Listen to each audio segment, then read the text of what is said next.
in 2007, when our party, then the ACN, was rigged out of elections in Osun, in Ekiti, in Ondo, and in Edo State, I was asked, he invited me to his residence, as Asiwaju invited me to his residence at Bodilon.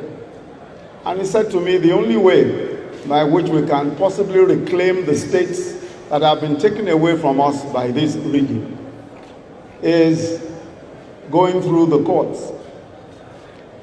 And he said to me that the only way is by proving that there was multiple voting.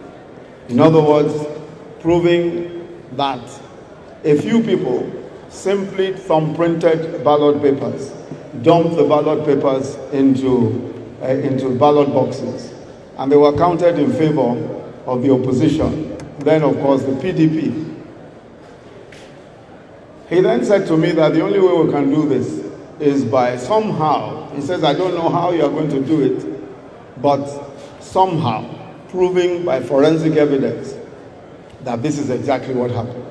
I said to him, I said, Asiwaju, look, nobody has ever proved an electoral case, an electoral petition by forensic evidence. There's just no history of it. He said, and I said, what is even more?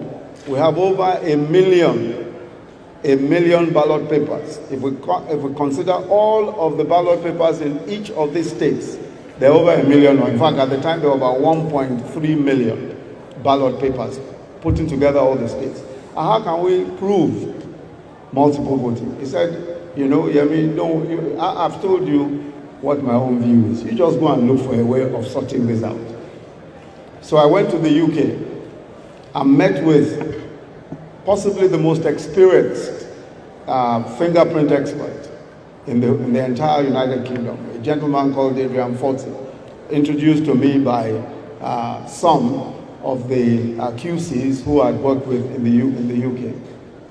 And when I told Adrian Forty the enormity of the problem, he laughed and almost fell off his chair. He said, in all my own almost 50 years of experience as a fingerprint expert, I have not even done up to 4,000 fingerprints. You are now saying that I should come and do 1.3 million fingerprints. Come on, I mean, that's almost impossible. Anyway, so we parted that day, that was a Thursday.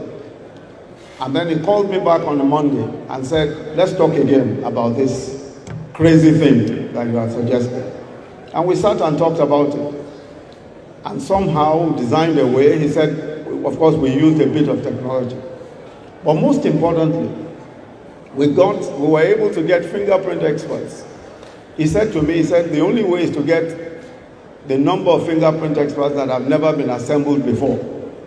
I said, about how many? He said, a minimum of 50 fingerprint experts. In the end, we hired 63 fingerprint experts, 63. 50 of them were from the UK police. What was even more interesting about that was that even to get the UK police to support us, Asiwaju had to come all the way from Nigeria to come and talk to friends and people who he knew to try and persuade the authorities to let us use the UK police. In the end, they allowed us to, of course, in the spare time of those policemen. And we got an additional 10 policemen. Altogether, 63 policemen working flat out for almost 6 months. We were able to put together for the first time, definitely in the history of electoral petitions anywhere in the world, we were able to put together a solid forensic case that showed that all of the places where we were defeated, it was on account of multiple thumbprinting. And we also demonstrated that it was impossible for those who said they voted. For instance, we showed that if you cast 20,000 votes in a particular unit, when we calculated the time that it takes to cast one single vote, it's usually above 5 minutes. But we discovered that our friends in that other political party were able to cast their votes in 5 seconds because all they were doing was simply thumbprinting. They just simply take out a booklet and thumbprint as many as possible. So we were able to demonstrate all of that in court. Cut a long story short, one by one, we were able to get back the states that had been taken away from us. The only way by which that could ever have been achieved is surely not just by the vision, but by the determination of the leader, of our leader at that time. He was, of course, the leader of the ACN at the time. And he showed the kind of leadership that was very, very rare, of course. Not only defining what he thought was the way forward, but also supporting it in every way and backing it to the very end. The last state that we finally won was Osun State. After almost 3 years of battling, we finally won Osun State. And I think that, one of the things that you will say that all of us will agree with about our celebrant today is just that his dogged attitude, his refusal to accept no for an answer. Asiwaju also pioneered merit in cabinet appointments in particular. And I want to emphasize this because one of the major drawbacks that we have as a nation is that way by which we are blindsided into thinking that we can avoid merit and expect to achieve great things. We simply cannot avoid merit.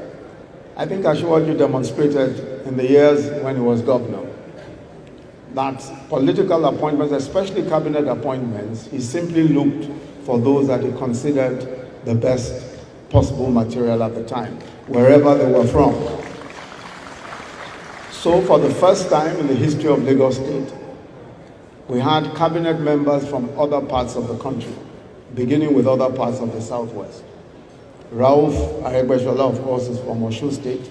I from Ogun State. Wale Edun from Ogun State. Athawari from Delta. He became the first commissioner for lands. Lai Mohammed from Kwara State. Dele Alake from Ekiti State, and so many others. For the first time, we appointed judges from other, in fact, I've forgotten Ben Akabueze. Ben Akabueze, of course, from Anambra State, was commissioner for economic planning and budget after Yemi Cardoso, and for several years after that, he served as commissioner for budget and national planning. But also judges, the appointment of judges from everywhere else in the country. Justices Onyabo and Justice Sibyl Nwaka were both appointed to be judges of Lagos State. There is no other state in the country except some states in the north where we've seen the appointment of individuals from other states. And Asiwaju pioneered that. Just picking the best people, no matter where they're from, is a very important part of our story as a country. So every once in a while, I think that history gives us one or two persons who are gifted, transformative leaders. And I believe that our country has been gifted by this great transformative leader, Asiwaju Bola Ahmed Tinubu. I believe very strongly that this man's political trajectory has only just begun. He's a man who has tremendous giftings, and is a man who I believe God has a great plan ahead for. I pray for you, Asiwaju, that as your days, so shall your strength, so shall your wisdom, and so shall your favor with God. In Jesus' mighty name, amen. I'll just say